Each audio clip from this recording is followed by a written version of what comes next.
Thanks for choosing this free Anfield Index podcast. If you'd prefer to listen to this or any of our other shows without adverts, then now's the time to check out Anfield Index Pro. With AEye Pro, you can supercharge your entire listening experience. You'll not only get all of our podcasts without the ads, but you'll have them far faster with our Quick Publish feature available exclusively for subscribers. AEye Pro also puts you in the heart of our sound studio, with an option to listen to many of our shows live and interact with the podcasters in real time as the shows are recording. Upgrading couldn't be easier. AEye Pro is available on all popular podcast platforms, and we have our own apps for Apple and Android. Just head on over to AnfieldIndexPro.com and get started today. Hello and welcome to AEye Scouted on Anfield Index Pro. I'm Dave Hendrick, joined as always by Mr. Karl Matchett. How are you, sir? Dismal, Dave. I've been working hard for the last week. No days off at all that you normally shout at me for disappearing and all the rest of it.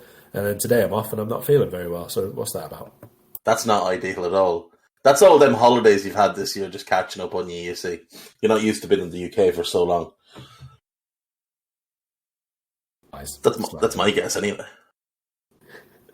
So, Todd Boehly has put out into the ether the idea of an all-star game, all-star weekend type of thing. I think it's a good idea. I think you could do a women's all-star game on a Saturday, a men's on a Sunday. You could do fun things like free kick competitions, skill competitions, passing competitions, whatever, and make a whole weekend of it. Do meet and greets with players and fans and whatever. And I think you could put it in other countries so that it can help you continue to grow the Premier League. It's obviously been shot down very quickly by the likes of Gary Neville, who has a very big bee in his bonnet about American ownership in football, which is quite interesting considering he never had a bad word to say about American owners until his paycheck at Sky was threatened. Mr. England, Henry Winter, also coming out against it because, it's not the way we do things here. But what are your thoughts on the matter? It has merit and interest, I think. I don't expect that this will happen in the slightest. I can only envisage what conversation would go like when you go up to, let's say, Daniel Levy and say, we want to borrow a couple of your players for a weekend with no benefit to Tottenham whatsoever. I don't imagine that would be a particularly long conversation, and I think there are plenty of other owners who would be similar, and certainly managers who would be similar. Klopp has obviously had himself a bit of a chuckle about it as well. I think that there's potential for something. It doesn't have to be the all-star idea exactly, but something different into the English game I think is not a bad thing in the slightest, to be honest. I mean, you made the point of the Community Shield could be either replaced or reshaped at the very least. We've spoken for years and years and years about getting rid of the League Cup, for example. So at the moment, it's not feasible. There's no room. There's not even room to play our own games at the minute, as I think teams are going to find a problem with in the coming weeks and months. But I don't imagine that this will take place too quickly. Or really, I think what Boehly was probably wanting to do was just start the conversation, bring forth ideas, maybe get people talking about his way of doing things and the different way that he might start to, let's say, seize a bit of power or initiative in the Premier League, all those kind of things that new owners try to do. He's just doing it a bit more outspokenly, I would imagine. Yeah, I mean, look, Todd Boehly has thus far come across as a bit of a clown in most of his dealings at Chelsea, the way they carried on in the summer, their approach to transfers, some of the rumours that came out of Chelsea about things he was suggesting, including in reports after the sacking of Thomas Tuchel, which remains one of the more bizarre things that's happened in the Premier League in the last few years. And people want to laugh and point at the American because there is a snobbishness in the UK towards Americans where they just don't think they understand football. And certainly there's a portion of the Americans that don't, but a lot do. And Todd Boehly, as an owner of a Premier League club, or the front of an ownership group of a Premier League club, is as entitled as anybody else to say whatever it is he wants to say. And what was lost in the shuffle was that his view on it was, let's do this all-star game and let's give all the money to the football pyramid. You know, let's make this game meaningful to the rest of the football pyramid. I think you could replace the Community Shield because I don't think anyone cares about the Community Shield. I don't think the owners or the managers would have a leg to stand on because I think most of the players would absolutely be in favour. Romelu Lukaku, when he was at United, he spoke about this idea as well. And a number of players replied in his Twitter mentions saying that they thought it was a good idea too. So, you know, why not? Like, I get the idea that there's no room in the calendar. There is if we just replace the Community Shield with a full weekend celebrating the game. And that's what it's about. Like, people say, oh, the game won't be any good because the players won't be used to playing together. If you put the 22 best players in the Premier League on one pitch, the game is going to be good. It's not going to be a bad game of football. It'll be a fun game. And the idea of players getting injured, we're not talking about blood and thunder tackles here. We're not talking about Roy Keane and Patrick Vieira going head-to-head in the middle of the park.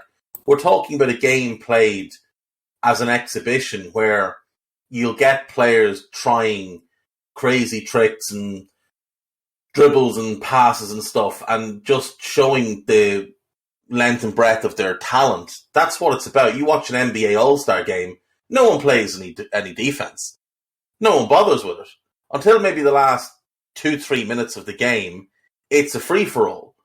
And the Pro Bowl is often the same in American football. The Major League Baseball All-Star Weekend is tremendous. They do these things really well. It's not just about the caliber of the game. It's about how much fun the game is and how much of a spectacle the whole weekend is.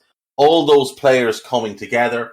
It's also a great opportunity for players who have ambitions outside of football to enter the business world after their playing career is over, to make contacts and to network. And these things are important to a lot of players as well. I think we'll see more and more of that. When you see in the NBA, you see LeBron James recently became a billionaire. Kevin Durant is on his way. Michael Jordan obviously is a billionaire. Kobe Bryant was on his way. And the reason for this is that they've been able to network very successfully. And a big part of that, which all of them have spoken about, is the opportunities at the All-Star game to mingle with certain people from the world of business. And I do think in time, we will see more and more footballers go that way as well when their playing career ends, rather than going into coaching where most of them aren't suited to be, or punditry where most of them are just far too mind-numbingly dull to listen to. They will head into the world of business. And this can be a springboard for them. And have all the owners there as well. All the owners have business interests. They'll all be inviting contacts as well. So it could be a great growth opportunity for many players. But we have been set by Gordon. Chalonier, I think, is the pronunciation of the surname. If not, I do apologise. He is one of our subscribers and regular listeners. He wants us to put together our all-star teams. One for the North, one for the South. So let's start with the North, because I think this one's going to be easier, Karl, because being honest, I thought 10 of these positions picked themselves. I imagine we overlap an awful lot on the North one. I went for one which maybe isn't, but I've gone for, like, in terms of an all-star team, I've gone for like what's the players have done over the last few years, not just where they are right at this moment in time. So I imagine that, yes, there is one in particular position, which in fact I'm going to say right now is the left side of the front three. I reckon that's the one where maybe we'll differ, but I've also put one in defence, which is probably not where you've gone, but just based on what they've done previously. Yeah, so let's start off. I've got Alisson in goal. Who's your goalkeeper? Same, right. I've gone Trent and João Cancelo as my fullbacks. I think they're the two best fullbacks probably in the world right now. by a distance, the easiest picks in the Premier League are those two. If you're picking, again, based on what has been the case over the last few years, what we've come to expect of them, how they define their team's performances, their importance in both halves of the pitch, it's a fairly routine double pick there, I think. Okay. I think Van Dijk is an obvious one. I think he's by far the best centre-back in the league. So I've got him. But I put it to you that the other centre-back position is one where there are at least 3, possibly 4 options. Now, I've got, for possibilities in this role, Ruben Diaz, Joel Matip, Rafael Varane, and I would consider Ibu Konate if he was playing regularly, because I think he might be the best of the 4. But with him not playing regularly, I've limited to the other 3. But give me your centre-backs first. So Van Dijk is obviously my left-sided one. And yeah, I think Konate would be, if in this parallel universe where a regular All-Star game is a thing, I think Konate would probably be someone spoken about for maybe 2 All-Star games down the line, something like that. He's probably not there in terms of what the other ones have done and achieved so far. But yes, I've gone for Varane, one of the ones that you've picked out there of that crop. I think based on, obviously, his time at Real Madrid more than anything else, is one of the standouts in European football in terms of centre-backs over the last decade, more or less, really. So I don't think that there would be too much argument against him being picked. And also it stops it being a 2-team team, doesn't it? Yes, it does. It does. And like in terms of name recognition, he's obviously, alongside Virgil, they're the 2 most well-known centre-backs from the north. Obviously there's a couple in the south that we can talk about when we get there. But those 2 are the standouts. And even though I don't think he's of the calibre that he was 4 years ago, I think he has had a drop-off. Carrying Sergio Ramos for years definitely wore him down a bit. I do think he is the right choice for what you said as well about not just having it as a 2-team combination. So I'm happy to go for Varane. However, I will say, you said Ibu hasn't done what they've done in the game. Not one of them has been the best centre-back in a Champions League final. Not Joel, not Diaz, not Varane. Ibu has been the best centre-back in a Champions League final. So I'll give him that bit of credit there. But I will go Varane as well. I think that is a fair pick. In midfield, I think we're probably going to overlap because I don't really think there's much cause to pick anybody outside of Kevin De Bruyne, Rodri, and Thiago. Yeah, even Guy put the same 3 there in the middle. I mean, Fabinho is probably the one you could put up against Rodri. I think the other 2 are quite comfortably clear, to be honest. But, I wouldn't have any complaints at that. The only other name I would throw out, but he's not of the same level as Rodri yet, but I think it might be a better all-round footballer, is Bruno Guimaraes, who I think if you're doing a 22-man squad, Bruno Guimaraes would be in that squad and would probably get, 45 minutes in the game if you just changed everything at half-time or whatever. So I do think Bruno would be worth doing. And I'd also say as well, if you're doing an all-star game, I do the subs the way you can do them in basketball, where players can come on and off. So you play 10 minutes, you come off, you go back on, come off, and just, treat it as what it is. It's a showcase, not a competitive game. So we're aligned on the midfield. I think we'll be aligned on 2 of the front 3. We've got Salah on the right wing and Haaland through the middle. Yes. Yeah. So you mentioned earlier left wing was one where you thought you might have gone in a different direction to me. Guy has picked the same player I'd have picked in Phil Foden, but I am open to being swayed on that one.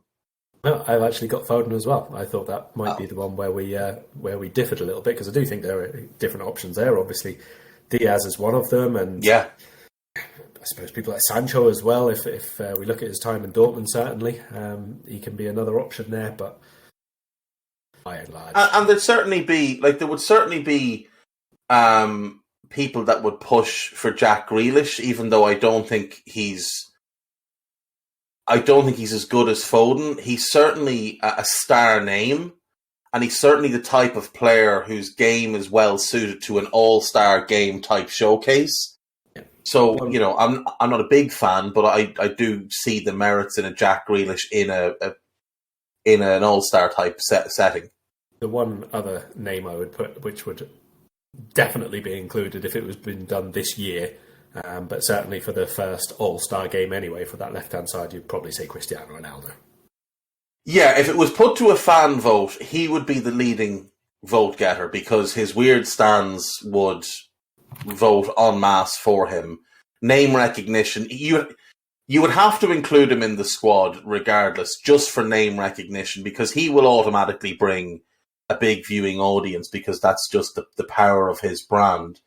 I don't think from a footballing standpoint there's any real argument to put him in, unless you wanted him as the backup to Haaland, as your backup number 9 from the north. Maybe you go with him at this point in time. Bernardo Silva obviously would get a squad position. He wouldn't be a starter for me, but he'd be your backup to KDB. I think that'd be fair. And like you said, Fabinho would be in the group. I think Ilkay Gundogan's probably in the group as well. But it is largely a City, Liverpool-dominated north where you get Alisson, Trent, Virgil, Thiago, and Mo. So you get 5 from Liverpool. You get Haaland, you get Foden, Rodri, KDB, and Cancelo from City. So 5 from them as well. And then Rafa Varane as your United inclusion, a token gesture to the once great club. So yeah, we're pretty. I think we've actually picked the exact same 11 for the North, so that's fine. And Guy has picked basically the same team, except he went Diaz over Varane. So he went 6 City players, which I think indicates that Guy is a closet Man City fan. Let's move on to the South before he has time to respond. And he's right there in the bottom. Alan St-Maximin would have to be included just because it would be great fun to watch him play in that type of game. Imagine the pointless stepovers if it didn't really matter. I think there's a few players of that ilk who would be would make it a bigger spectacle as well. I think that's fair to say. I mean, even if you think back to last season, we had Rafinha in it. He'd be another one who you'd want in the group. Yes, if it was that kind of environment where you can just play and just show how good you are, and even people, to be honest, then assuming he was fit for the day, Anthony Martial, someone like that, someone who's actually doesn't really do that much in the end, but skill-wise, technique-wise, speed-wise, can be quite exciting. There'd be a few of them who would get in, to be honest, and have a decent 20-minute outing.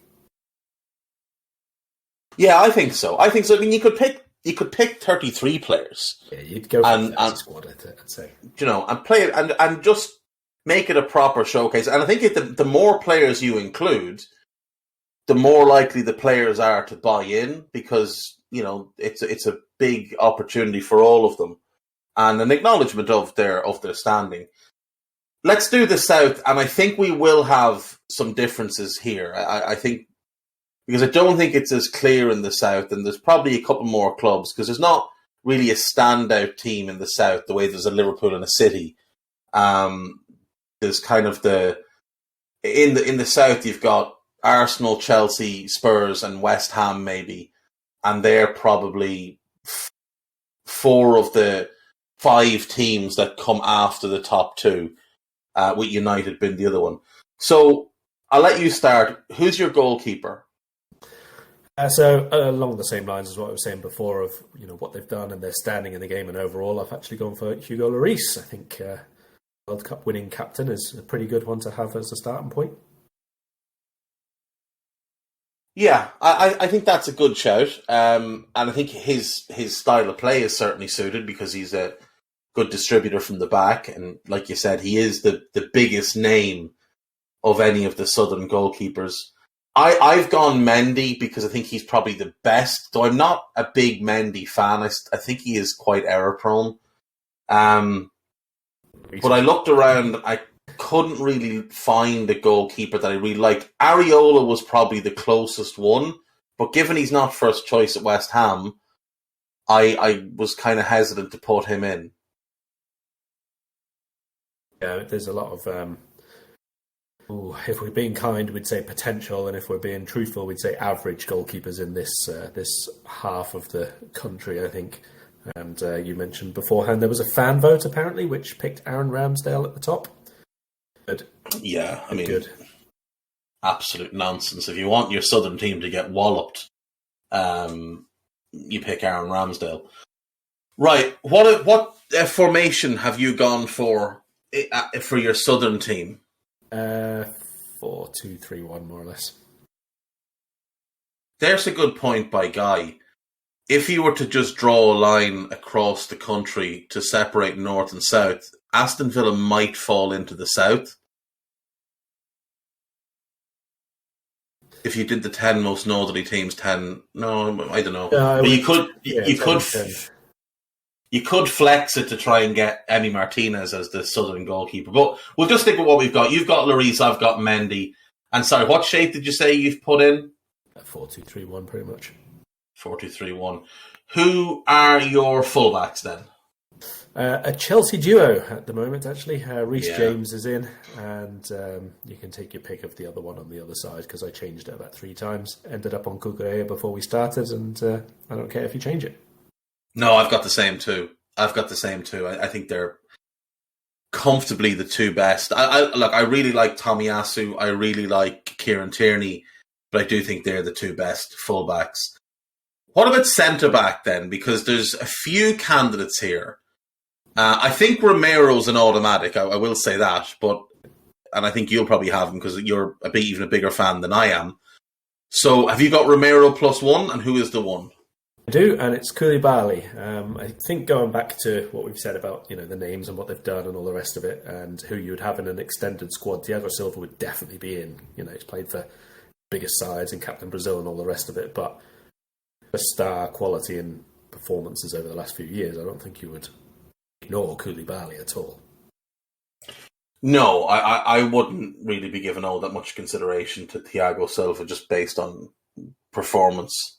It's when your team has to sacrifice in other areas just to hide you, I don't think you can really warrant this, because we're not hiding anybody in this game.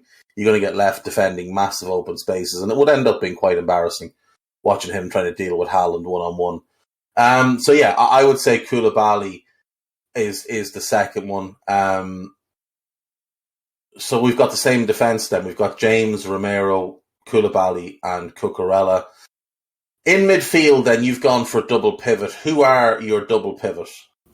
I have N'Golo Kante. Pretty much a widely popular choice with everybody, up until when you play Chelsea anyway. Again, member of a World Cup winning team and all the rest of it, and a big title winner more than once in the Premier League. And I've actually gone with Rodrigo Bentancur alongside him for a bit more of a defensive presence, because I think he's one of the better defensive mids in the Premier League. I'm not sure he quite fits into the names profile, but whatever. So just give me the first one again. Kante, of course. So you've got Kante and Bentancur. So I went a little bit different here. I've gone 4-3-3. I should point that out. And I've got 3 in midfield because I wanted a midfield that I liked. So I've gone Kovacic because I do think he's the best midfielder at any of the southern clubs. I think he's sensational. We've talked about him for years, and I'm going to write a letter to him now telling him that you didn't pick him. And you'll be officially out as the president of the fan club, and I'll be in. I picked Declan Rice because I wanted a bit of West Ham recognition and a bit of West Ham representation in the team. And I think he does warrant a spot because he's obviously very, very good. And this is my doff of the cap to a smaller club. And it is, in a way, based largely on form, but also just a player that I've liked for a long time. I've gone Alexis McAllister as my third midfielder. Because I just love watching the fella play. And it was actually kind of came down to, do I want Alexis or do I want Odegaard? Kind of to have a bit more of a passer in midfield. And I just think Alexis as an all-round player, I think he's got more to his game. Like I could see Man City in the summer going to get Alexis to be their Ilkay Gundogan successor. And I think he'd step up into that role and do very well. So I've got Alexis, I've got Kovacic, Rice and Alexis as my midfield. And I'm quite happy with it, to be totally honest. Yeah, I think actually hearing that Rice would probably be in above Bentancur, to be honest, for many reasons. He's probably not a huge gap between them in terms of defensive midfield ability anyway. And if it's the English All-Star game, Rice is going to be in, isn't he? Let's face it. So that's probably a better pick. I'll swap mine in now. Right.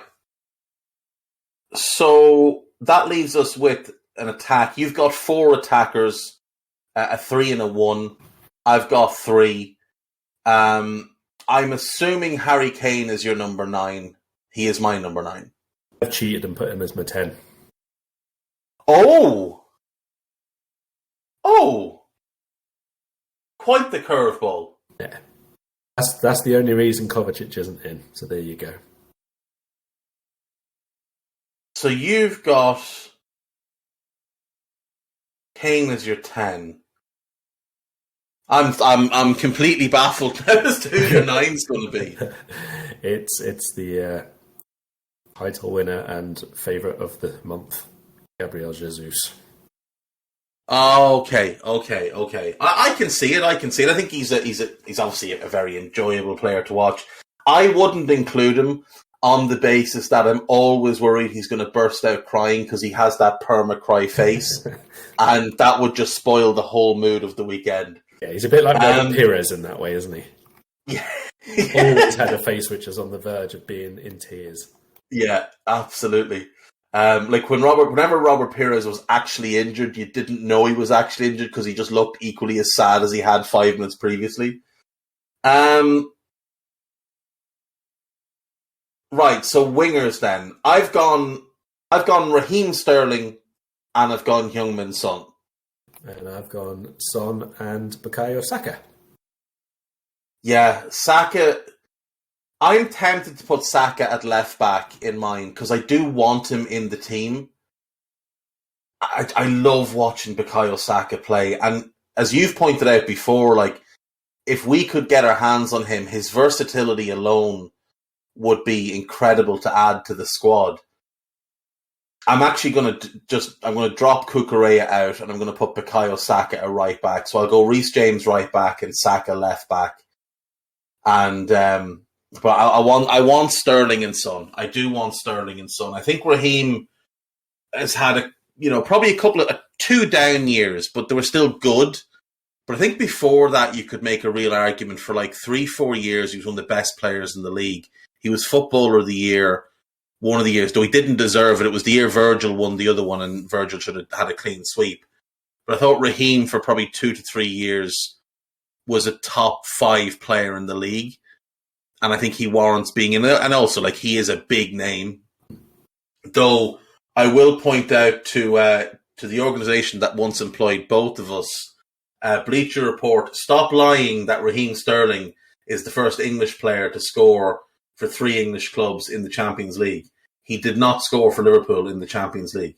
He just didn't. It never happened. You've imagined it. He scored for City, and now he scored for Chelsea. So let's recap those teams. I've got Mendy, James, Romero, Koulibaly, Saka, Kovacic, Rice, and Alexis McAllister, and then Sterling, Kane, and Son. That is my Southern team. And yours is? The racing goal, James, Romero, Koulibaly, Cucurella, Rice and Kante, double pivot, Saka, Kane and Son, and Jesus up front. I think we can be very, very happy with that.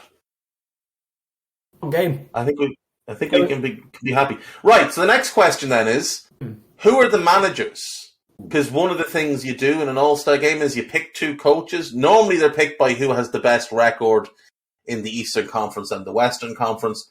But obviously, We're not going to do that. I have the answer. Right. What we're going to do here is not only add to the spectacle of the event, but we're also going to solve the energy crisis engulfing most of the UK population. And we're going to put Pep as the manager of the North and Mikel Arteta as the manager of the South. And it's going to be like looking into a slightly distorted mirror if you sit right in the middle of them. But we're also going to hook both of them up to an electrical grid, which converts their movements and gesticulations and furious pointing with slightly bent knees. And tantrums. Yes, exactly that. Into electrical current, which goes straight into the grid and straight out to everybody's houses for free. I like that. I did think there was a way to do that if we made Conte the Southern manager and Klopp the Northern manager, because there's lots and lots of energy with those two. Or maybe Klopp, given what he said, wouldn't be keen on being the manager, so maybe we just sub in Thomas Tuchel and just say, look, it doesn't matter if you're not working. You come here. The South has betrayed you, Thomas. You're more of a Northern man anyway. So you come and you take this team, and we get Tuchel versus Conte Part 2. Let's be real, though. You're not having Mikel Arteta, surely, as your actual manager of the Southern team. No, it'd be Conte, wouldn't it, if we go by names that's themselves. Okay. That's okay. And ability as a manager. Yeah, I mean, there'd be good options. I would be kind of fun to see, say, Pep as the manager with Klopp as his assistant, or vice versa. Have them team up together, take the bromance to the next level.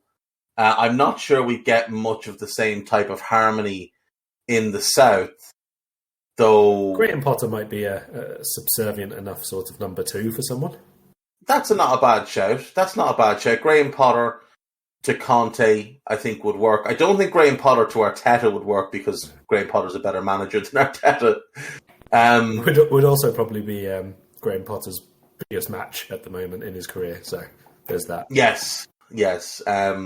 Oh well, he's on the way to being sacked at Chelsea. So Guy's made the point that the managers should be legends of the game of yesteryear, and has suggested Sam Allardyce for the North and Harry Redknapp for the South. My feeling is that these two would be more likely to be picked for like the community bosses, so they're out in the street talking to people and answering for the cameras all the questions about what's going to happen in the game. That's their role these days, I'm afraid. Exactly. Sam is doing a meet and greet at his local pub where he's having a Sunday roast on a Tuesday, and Harry is, hanging around outside a car dealership looking for a window that he can hang out of. The Legends thing, though, I do actually like that. So would we just say Ferguson and Wenger? Oh yeah, if you bring them back, that's exactly who it would be. And I mean, Fergie's not doing anything. He's just sitting up in the stands at Old Trafford, looking particularly miserable. And obviously Wenger, I think, would do it at the drop of a hat, because the guy's just obsessed with the game. So yeah, and let them pick their own coaching staff from their ex-players. So Ferguson can have, say, Keane and Neville, and Wenger could have Henry and Vieira maybe, and they'd all be happy. But I think it would be good. Like, you could do things that honour the legends of the past. You could have players where, when they come out to line up or whatever, before they revealed their North versus South jerseys, they could come out in, old jerseys from their club's past. So any Arsenal player could come out in, the 03-04 kit. A Liverpool player could come out in whatever the 05 kit that we had in Istanbul. United players could wear the 99 kit. Obviously, then they'd just change out into their North versus South. But I think that could be a lot of fun. I do. I think that could be a lot of fun. Right. You have done, we've gone through that quite quickly. So you have done all-star teams based on form. Yeah. So why don't you give us those, and we can have a chat about those then? Okay, so I mean, it's mid-September. We've not got too much game time to go on here. So on the one hand, that means we'll have some weird picks. And on the other hand, I think that that's probably a good thing because then we have not just got Liverpool and Man City players in our team. Because let's face it, one of those two teams has not been very good this season. So they're not going to have too many players in the northern side at this point, are they? So we'll start with the north again. My goalkeeper is still Alisson, which I think speaks volumes as to how busy we've kept him. Yeah, I mean, that is probably the most overworked man in the north right now. While everybody else is in their period of mourning, of course, he is probably the hardest working man going. Maybe just the people who are monitoring the queue, capital T, capital Q, they might be as busy. That's fair. That is fair. Defence, I've gone for Diego Dalot on the right. I don't think there are actually too many standouts in that position at the minute. In the north, at least. Centre-backs, I've gone for the lesser-spotted combination of John Stones and Fabian Schär. And left-back is still João Cancelo.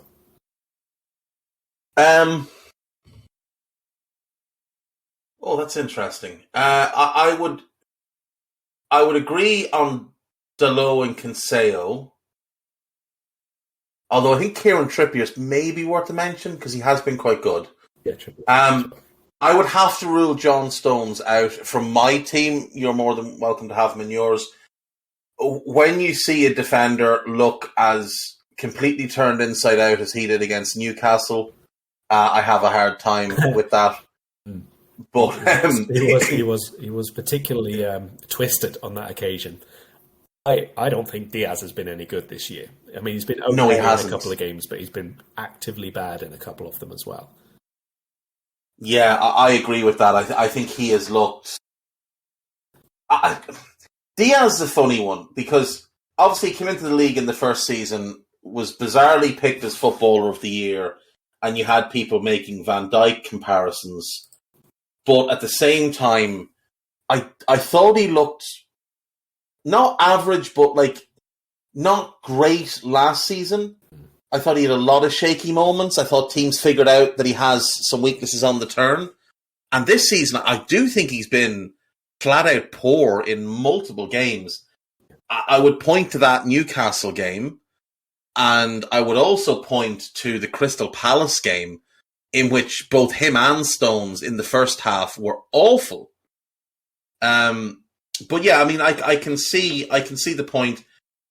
Wolverhampton, how have you done this in terms of North versus South? What have you done with the Midlands? Midlands are all... I've literally done 10 and 10, so Midlands are all North. Basically, it's London and South Coast against Midlands and the North. Okay. I would then put forward the case for one of the Wolves centre-backs. Which is going to be Collins, we know that.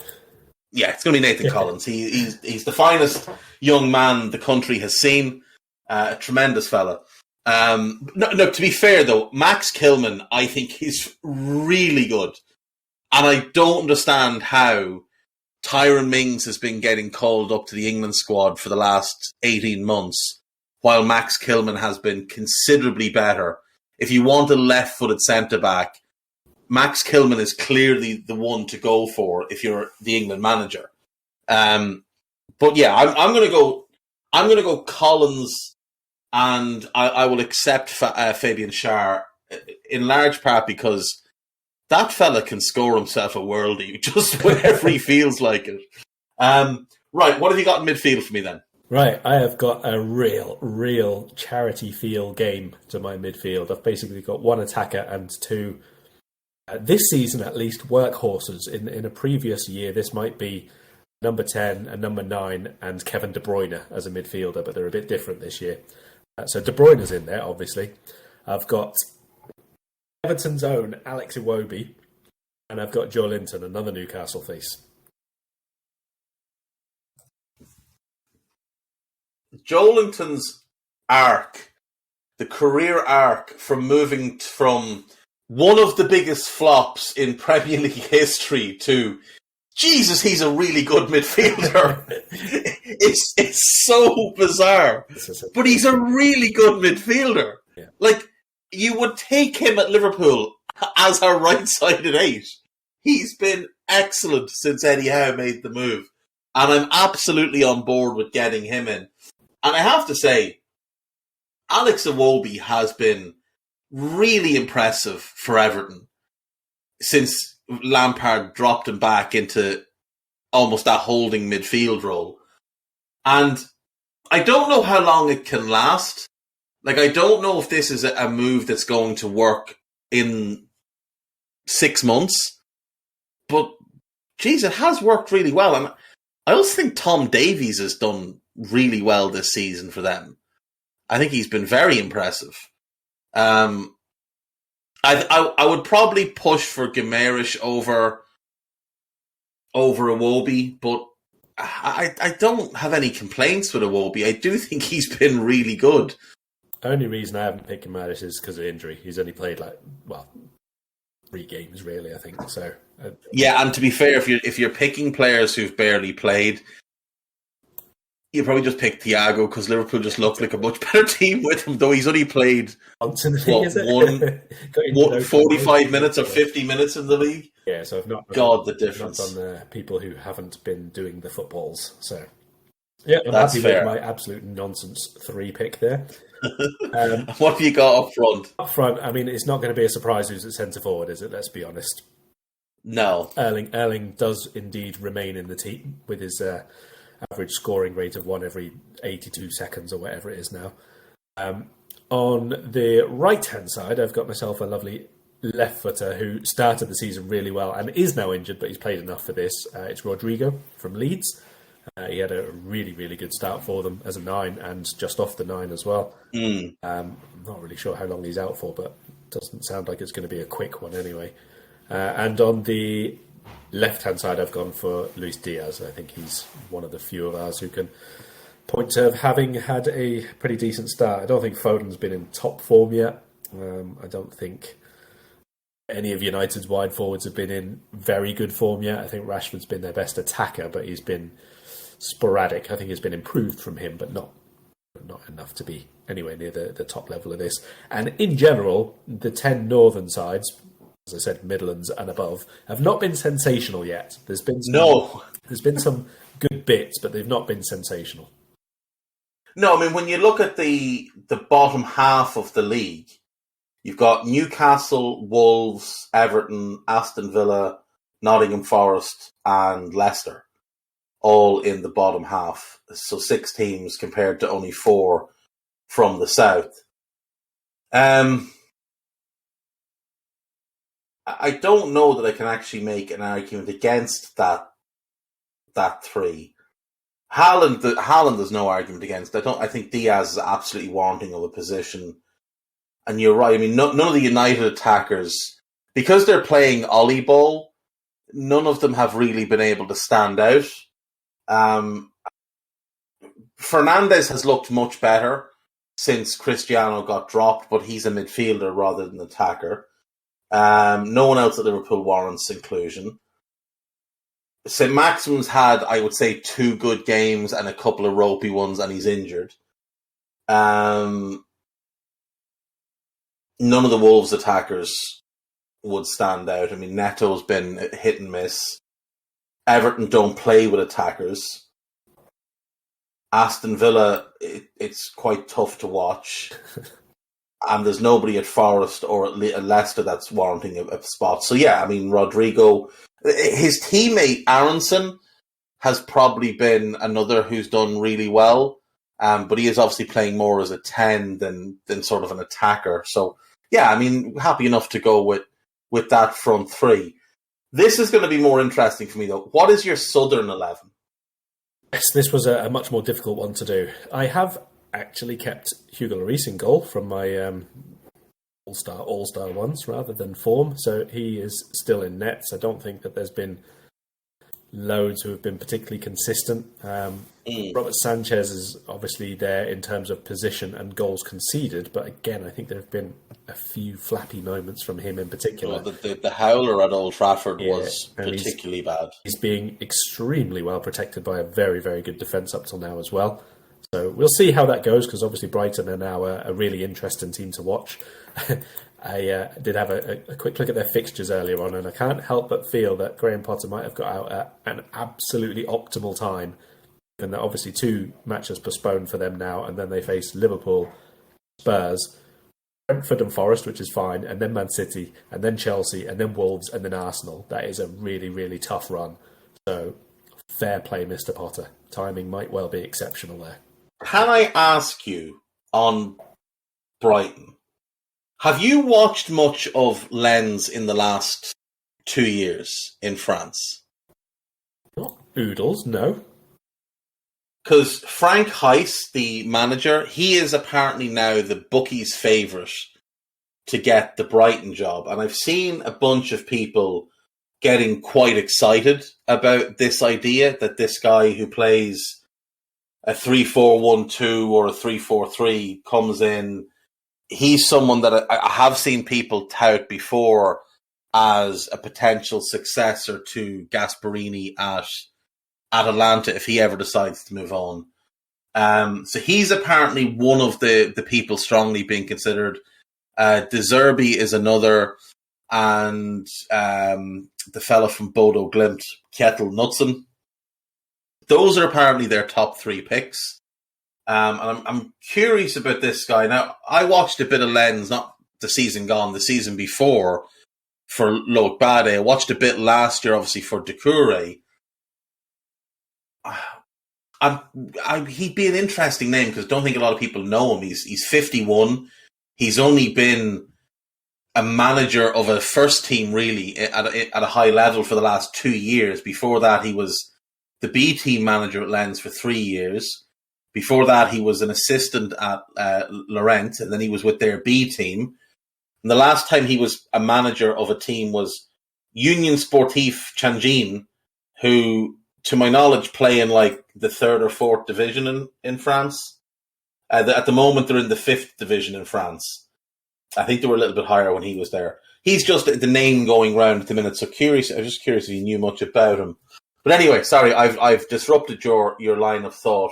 And I do agree, Brighton have a tough run of games coming up. So maybe Graham Potter did bounce at the right time. And I'm sure the big bag of money he landed on at Chelsea helped with that decision.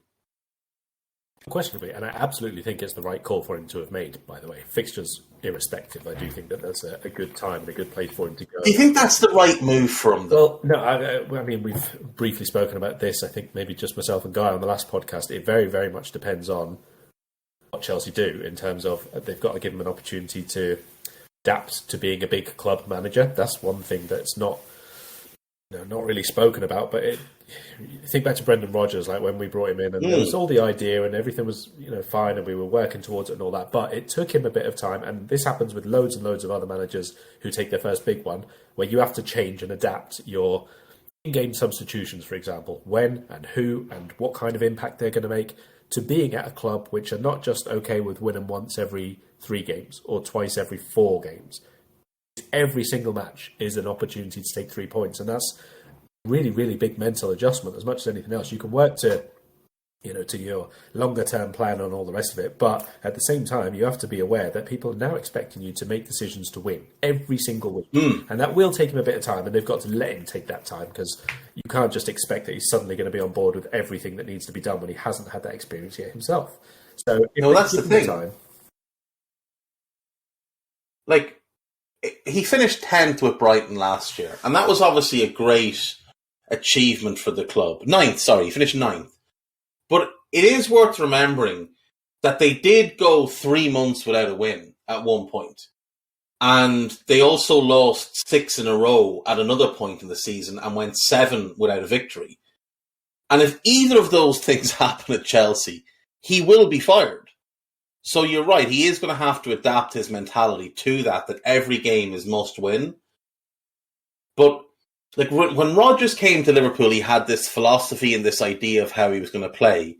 It didn't really work, and he had to abandon it completely. And the team that we became good with under Rodgers, with Suarez, Sturridge, Sterling, and Coutinho all in cahoots together, was completely against Brendan Rodgers' ideas of how the game should be played. That there was no real control with how we played. It was just like a blitzkrieg. And that's not what he came promising and touting. And I don't know if Potter would just throw the baby out with the bathwater and just go with something completely different if his preferred way of playing doesn't work. I agree. I don't think that would be the case, but I also think that there's a bit more substance to what he tries to set up than there was at the time with Rodgers. You know, we do have to remember that at that time, Rodgers was not hugely experienced himself. You know, he had this idea of playing, and it worked a couple of times, and it hadn't worked a couple of times, and he was probably still forming what he wanted it to be in terms of very, very idealistic. I think Potter's probably a bit more pragmatic at times as well. So, you know, there's not exact parallels to be drawn, obviously, but I think that there is probably a bit deeper, a more sustainable way of playing now with what Potter's trying to do than actually what it turned out to be with Rodgers at the time. Yeah, I mean, look, for him, I hope it goes well. For Chelsea, I obviously hope it doesn't go well. I don't think it will damage his reputation too much if he does get fired there, unless it goes spectacularly badly, because everybody gets sacked at Chelsea. It's just the culture of the club. But it does just, like, between the fifth game of the season on September 19th when they beat Leicester 2-1, and the 32nd game of the season on the 9th of April when they beat Arsenal 2-1, Leicester only won 3 games in the time in between that. They beat Brentford at home, they beat an awful Everton, and they beat a team that would be relegated in Watford. They're their only 3 wins. And at that point, remember, Brentford were falling apart. So, like, that is a horror show of a run. That at Brighton was acceptable because they got a draw against Palace, against Arsenal, against Norwich, against Liverpool, against Newcastle, against Leeds, West Ham, Southampton, Chelsea, Palace, Chelsea again, and Leicester, and then Norwich again. They got those draws, and those draws meant that they were going to stay in the division, and that was fine. But, like, at any club with ambition of Europe or above, that is sackable. To win 3 games in 27, you would get sacked. Simple as that. Or 26 it might be. I think it's 26 games. You would get sacked. And he's going to need to become a bit more ruthless and probably a bit more of a bastard as well, because he's going to have to take a harder line with players. He's not going to be able to allow players to play their way through bad form at Chelsea. He'll have to replace them. Anyway, on with your defence then. Let's hear what you've got in defence. Right, well, good news for man we've just been speaking about, Potter. I've got one of his players at right back, Reece James again. Not exceptional, actually, this season, but again, I think right back has been a bit hit and miss across the league. So I've gone with him anyway. I've gone with Zinchenko at left back. Obviously made quite a big difference to how Arsenal played and stuff in the build-up. At centre back, I've got one you'll love and one you'll hate. Which one would you like first? Give me the one I love. Kochap. Yeah, he has been absolutely outstanding. Mental player. Absolutely superb start. I really like Southampton's partnership at the back. It is chaotic. Like, they rely a huge amount on 1-versus-1 ability and recovery pace and the rest of it. And obviously the organisation and partnership itself is not there yet because it's brand new and they're really young. And I guess that's a big part of what Karl has been brought in for as well, which I think is a really smart signing for them. I assume that'll be a back 3. Do you reckon Bella Kochap, him, and then Salisu on the left of it?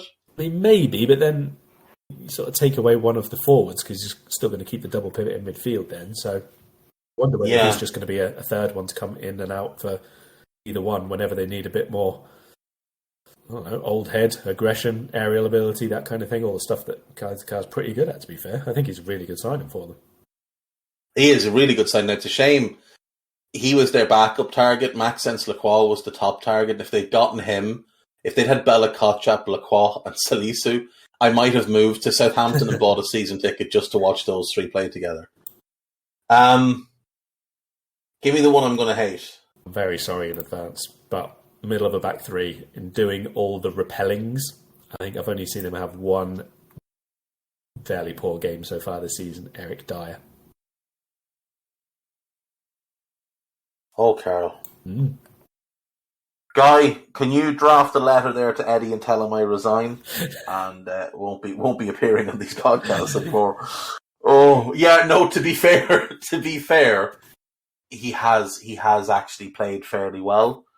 The Conte system does suit him quite well. To the ground. I think if you're aiming to win the title, which Conte will be, maybe not this year, but next year, I think you'd have to upgrade on him. But, I mean, you can get top four with Eric Dyer. We've seen that a few times. And he is playing well. But Jesus wept. That is a damning indictment on the calibre of centre-backs currently located in southern England. I think the only one I would disagree with, I think I would go Walker-Peters over Reece James. Because I think Walker-Peters has been really, really good for Southampton. But I don't know that we can put two Southampton defenders in. It would be chaotic. They've conceded 10 goals. Two as well. You would. So yeah, I think you're fair enough with Reece James. Others worth a mention, I think Lewis Dunk has been very good for Brighton. I would say Tosin has been quite good. Tim Ream has started the season well. Don't know how long that can continue. Nobody at Bournemouth is warranting a mention. Guehi's had a very inconsistent start. And Joachim Anderson has been good, but he's ruled out for picking on Darwin, so he doesn't get in. So yeah, we can live with your defence. Give me your midfield then. Right. So since I haven't got Walker-Peters, your need for more Southampton is going to be well taken care of here. We have a current and a former Saint. So Romeo Lavia, how much have you loved it? What a player. Goodness me. What a player. How Belgium are currently looking at a situation where the likes of De Bruyne and Hazard are going to age out of the team, but they're going to transition into a more physical, more powerful team with him and Amadou Onana as their midfield pairing, and they're going to absolutely monster everybody. It's not going to be fair. That's good. It's going to be like putting Roy Keane and Patrick Vieira next to each other in midfield. Is it important for them that they stick with Roberto Martinez, move on from Roberto Martinez, or what? Because I don't mind Martinez. I think people make a big deal out of him being great and that's wrong, and being rubbish and that's equally wrong. But he is always a manager who favours movement and technique over great athleticism through the middle of his side. Yeah, I mean, he's an okay manager. He has things that he's good at and things that he's not good at. And I think, like you said, aesthetics are probably more important to him than functionality. I can see this World Cup being the end of his cycle with the Belgian team, because he's been there quite a while now, hasn't he? What's he there? Is he 6 years in that job? 4 years in that job? He's been there a while. He's 6 years in the job. That's a long time to spend with one international team. And I do wonder if he'll look to maybe take a job, possibly back in Spain, a club job, and, keep an eye on when the international job comes up there. Because I do think he likes managing at international level, but I do think players will get bored of him as well. And like I said, with that Belgian team, it is getting to the point where a lot of the top players are starting to age out. I mean, you look at the defence, Toby Alderweireld is 33, Jan Vertonghen is 35, and they're still crucial players for them. In midfield, Witsel is still crucial. He's 33. Hazard is 31. De Bruyne is also 31. You've still got the likes of Meunier knocking about. He's 31 as well. Boyata is a key squad member. He's 31.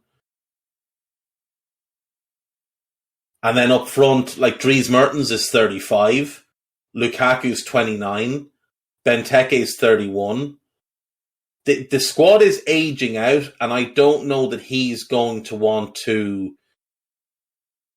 I don't know that he's going to want to be the one that sort of oversees the transition to the Keteliers, the Lavias, the Onanas, the Wout Faes, new Leicester defender. I don't know that he'll want to do that because they're probably going to have a dip for a couple of years as those players all kind of develop and age up. And I don't know that he'd want to have the responsibility or the knock on his record of a couple of bad years. Yeah, definitely an intriguing one. And among those names, Axel Witsel, been playing centre-back in the back three for Atletico Madrid this year. So, like it at all. The World Cup as well. I don't like it at all. Right, alongside Lavia, former Southampton, current Tottenham, Pierre-Emile Højbjerg. He has been good. I do think Spurs would benefit from playing Basuma with Bentancur, though. I do think that pairing would bring better balance, but individually, Højbjerg has been the best midfielder. So it's a bit of a quandary for Conte as to what he does, because the midfield has looked a bit stale in a couple of games. Are you playing a midfield too? Is that correct? Yeah, that's the only reason McAllister's not in. Okay, I would have played a 3, and I would have gone with the 2 Brighton boys. I would have gone with McAllister and Caicedo either side of Lavia, because I just those two have been absolutely phenomenal this season. Like, they went to Old Trafford and just dominated United. Now, I know United were a bit of a mess, but it's good going for them to go away from home and dominate a team like that. They dominated Newcastle. They dominated West Ham at the London Stadium. Declan Rice didn't get a kick at the ball. They dominated Leeds. They didn't play well against Fulham. And then they absolutely rinsed Leicester. Like, just rinsed them. Just took Tielemans and Maddison and put them in their pockets and strutted around the pitch because they owned it. It was phenomenal. So I'd go 4-3-3 with those two. But I'm curious to hear what you've got in attack. Yeah, I went 4-2-3-1. The only reason because I started with my forward for this team, and I actually had 3 of them, and I couldn't obviously pick them all, so I wanted to try and pick 2, and that's how I ended up in this system. So I've got Jesus pushed out to the right wing, because I think he's obviously got to be, and he's had a really good impact on Arsenal. Got himself a few goals. Really good link-up play as well, and is just generally enjoying being a regular starter. So fair play to him for that. Sadly, I am pushing him back out into his old Man City role all the same, but just so he can get in the team. Number 10, I've got Martin Odegaard, who I think has been one of the best players in the Premier League this season so far. Again, short game time in terms of we're only 6 matches in, but he has been just non-stop. His passing and his vision and his touch and his orchestrating play around him has been really, really good. Again, I am going to point out that Arsenal have had one of the easiest runs of games I've ever seen in my life to go to the top of the table early on, and we'll see what happens afterwards, but we are judging on what they've done so far.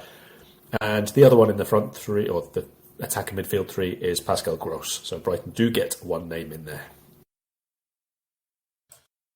Yeah, I think that's fair enough. I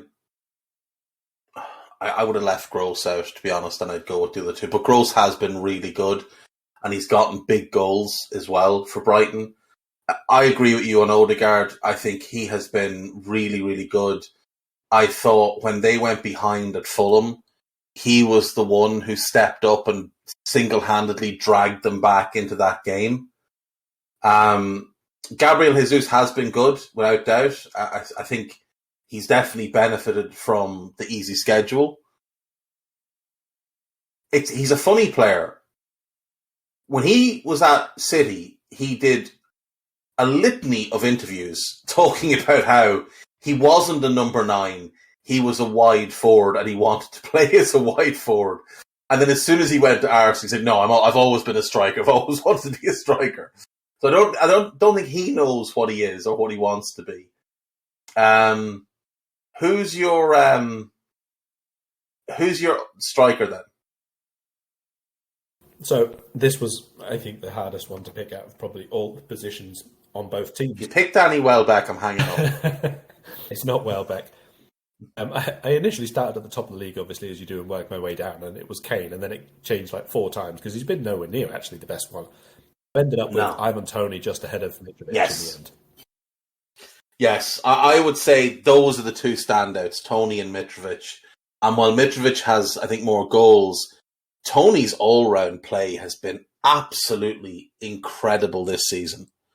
Like, I said it in the summer, last season, he should have had double figures in assists with the chances he literally put on a plate for his teammates, and they managed to botch them.